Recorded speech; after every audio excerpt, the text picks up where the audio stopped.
예, 안녕하십니까. 오늘 나눌 말씀은 창세기 39장 2절에서 3절의 말씀입니다.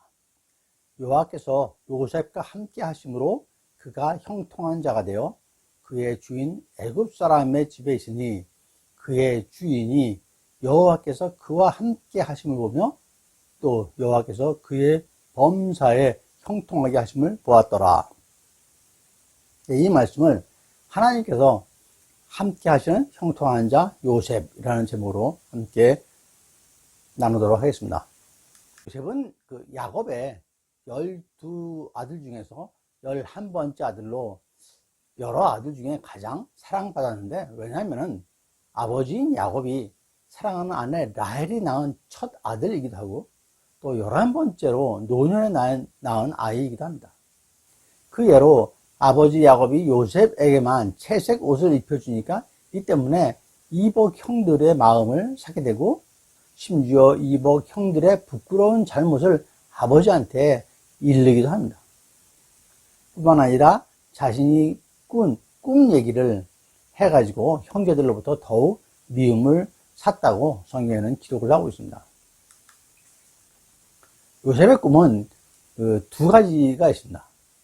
창세기 37장 7절과 9절에 나와 있는데요. 7절은 우리가 밭에서 곡식 단을 묶더니 내 단은 일어서고 당신들의 단은 내 단을 둘러서서 절하더라. 또 9절은 내가 또 꿈을 꾼즉 해와 달과 11별이 내게 절하더이다 라고 합니다. 이는 자기를 제외한 11 형제하고 그의 백성들이 자기를 섬길 것이라는 뜻이겠죠. 이러니 형들이 가만히 있을 리가 없죠.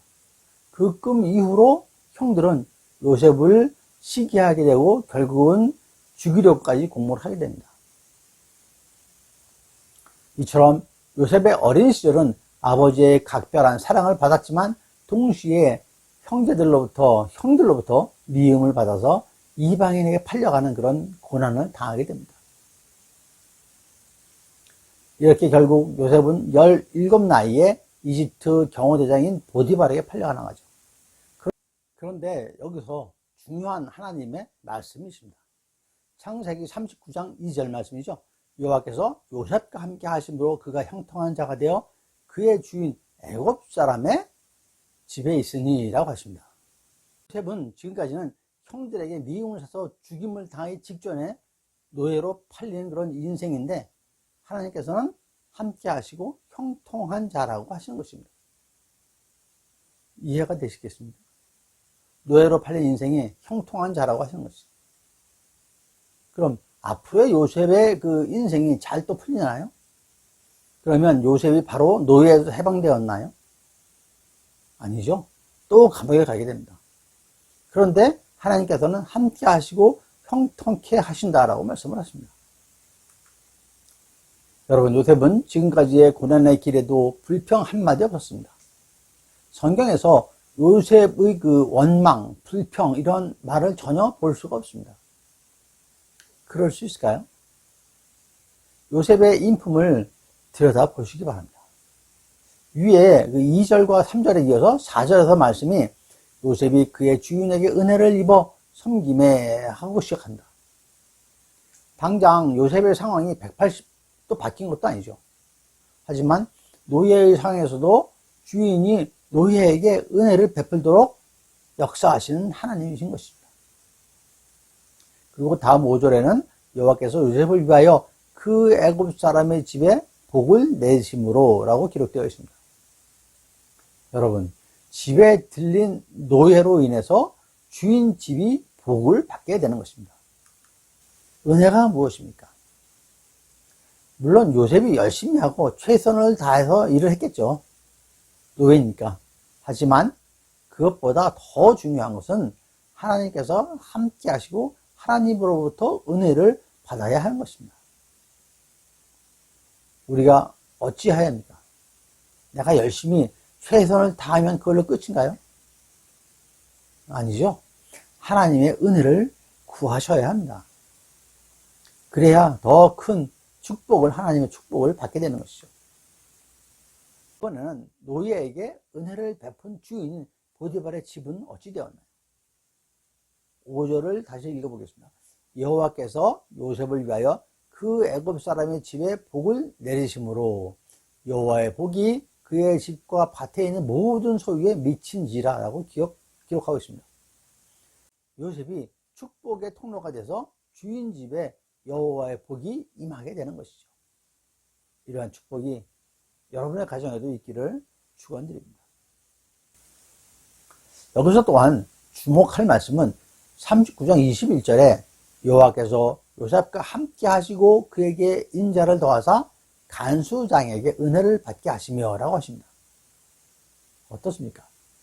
노예가 주인에게 은혜를 받고 죄수와 간수장으로부터 은혜를 받는 것입니다. 이어 23절에서는 이는 여호와께서 요셉과 함께 하심이라 여호와께서 그를 범사에 형통하게 하셨더라 라고 기록하고 있습니다. 함께 하시고 형통하게 하신다는 말씀을 2번씩이나 하시는 거죠. 형통이 무엇입니까? 모든 일이 뜻한 바와 같이 잘 되는 것으로 그 세상적인 뜻이 아니라 하나님의 뜻을 이야기합니다. 하나님의 뜻대로 이루어져 가고 있는 것이죠. 악한 사람이 사탄이 장난을 치더라도 하나님께서 뜻을 이루어 가시는 것이 형통한 것입니다. 이렇게 옥에 갇히게 된 요셉은 옥중에서 두 관원장의 꿈 해몽을 해주게 됩니다. 이로 인해서 두 사람이 복직한 후에 바로 왕의 꿈을 해몽해주는 기회를 요셉이 갖게 됩니다. 요셉은 바로 왕의 꿈을 해석하고 7년 동안의 대흉년과 7년 동안의 그 대풍년이 있을 거라고 얘기해 줍니다. 그러니 지혜로운 사람에게 이집트를 맡기고 애굽을 맡기고 풍년 7년 동안 이집트 땅 수확의 그 5분의 1을 저축하라고 바로 왕에게 조언을 하게 됩니다. 그래서 바로 왕은 요셉의 지혜와 명철에 인장 반지를 빼서 요셉한테 끼워줍니다. 그래서 요셉을 2인자인 애굽의 총리로 앉히죠. 요셉의 지혜는 배워서 얻은 게 아닙니다. 하나님께로부터 받은 것입니다. 역경의 연속 속에서도 성실하고 신실함을 잃지 않은 이 청년을 하나님께서는 기쁘게 사용하시는 것이죠. 자, 7년 동안의 대흉년 동안 이집트는 저축해둔 엄청난 물량의 곡식으로 기근을 모면할 수 있지만 그 다른 지방에 있는 사람들은 굶주림에 시달려야겠죠. 그 때문에 다른 나라 사람들이 애굽으로 와서 곡식을 사게 되는데 가나안 역시 기근을 피할 수 없어 야곱은 요셉의 아버지죠. 야곱은 자식들에게 애굽으로 가서 곡물을 사오도록 합니다.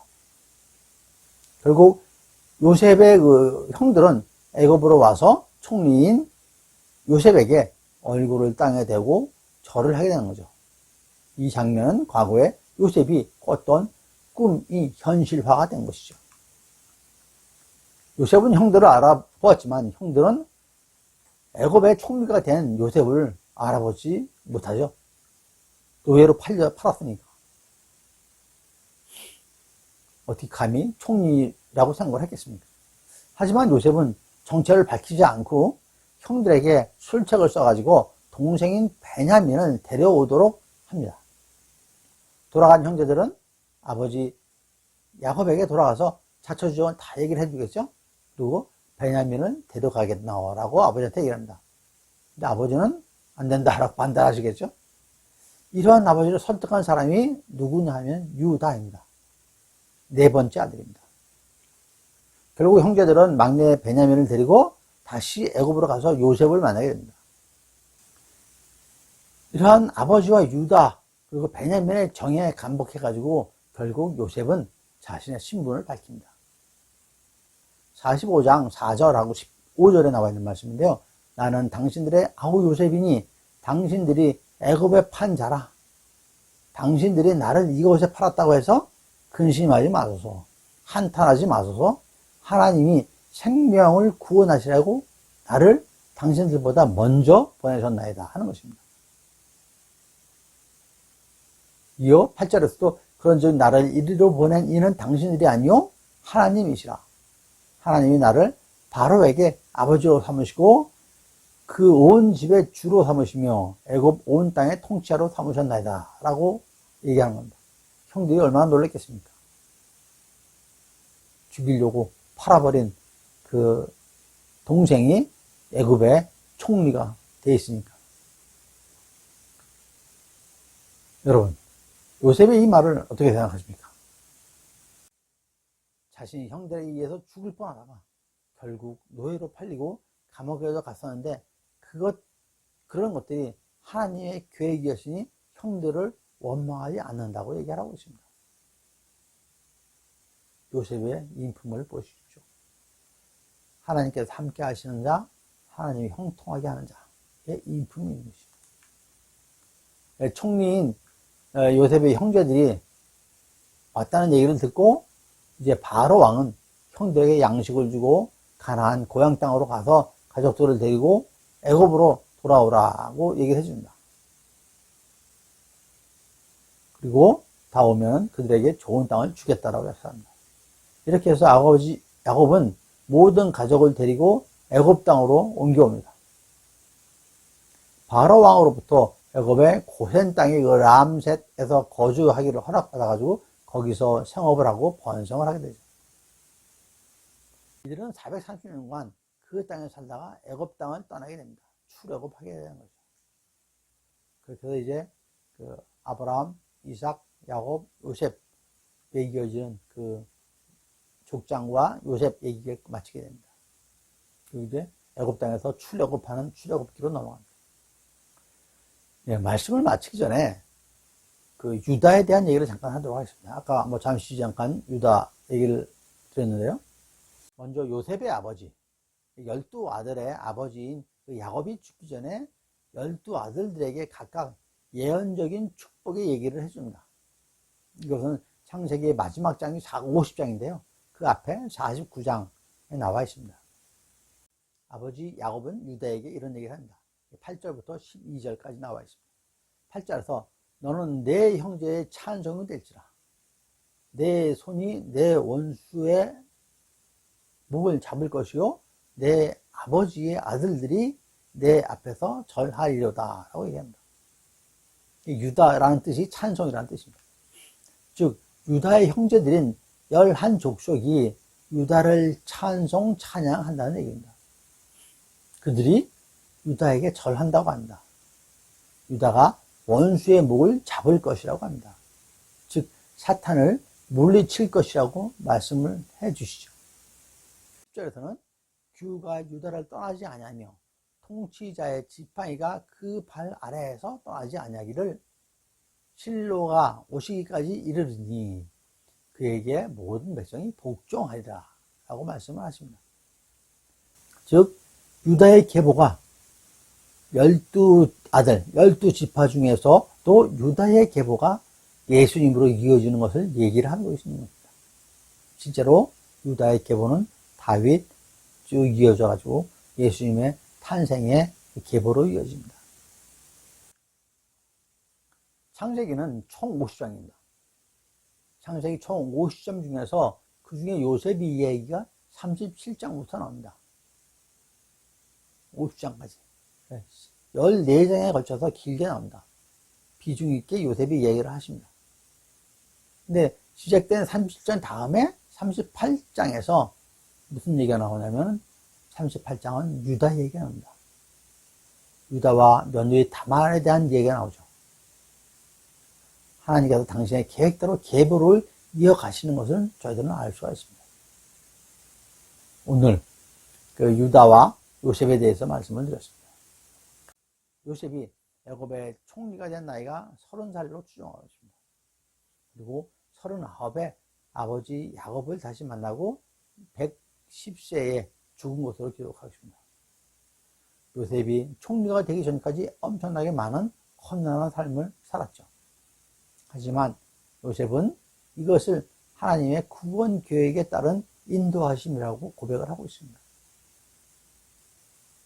그리고 그 구원 계획은 유다에게서 시작되었고 그 모든 것을 주관하시는 분은 하나님이심을 말씀하고 있습니다. 여러분, 저와 여러분의 모든 삶이 여정에 항상 하나님이 간섭하신가 하나님의 인도하심이 있는 걸 믿으시기 바랍니다. 요셉이 그 엄청난 그 고난 속에서도 하나님의 불평 한번 하지 않고 하나님의 인도하심이라고 나중에 고백을 합니다.